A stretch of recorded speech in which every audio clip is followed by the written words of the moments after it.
On today's episode, we're talking about how to create insanely interesting marketing, and I'll give you an excuse to go out there and do some pretty cool stuff.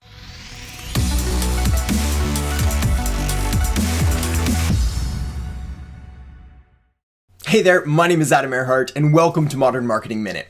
On today's episode, we're talking all about how to create insanely interesting marketing. So, one of the questions I get all the time is, Adam, how do you come up with so much new content? And this is a pretty fair question. After all, my content marketing strategy involves blogging and video and podcasting, social media posts, involves lead magnets, webinars, live streams, guest posting, other interviews, all sorts of stuff. So I can get that on the outside, it looks like kind of an overwhelming amount of new content to create. So where do all these ideas and where does all this content come from? Well, it's really pretty easy. It comes from everyday life.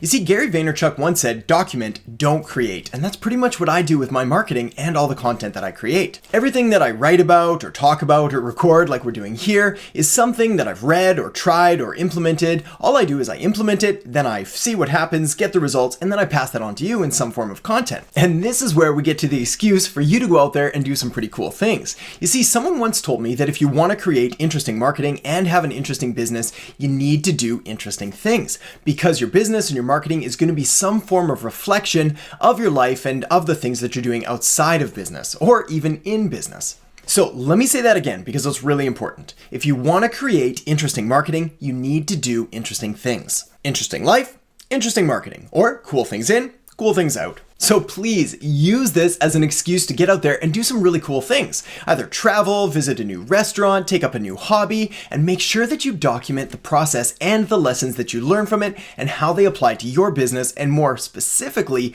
how your customers could get some valuable lessons from that as well. So tell me, what cool thing are you going to do next? Make sure to let me know.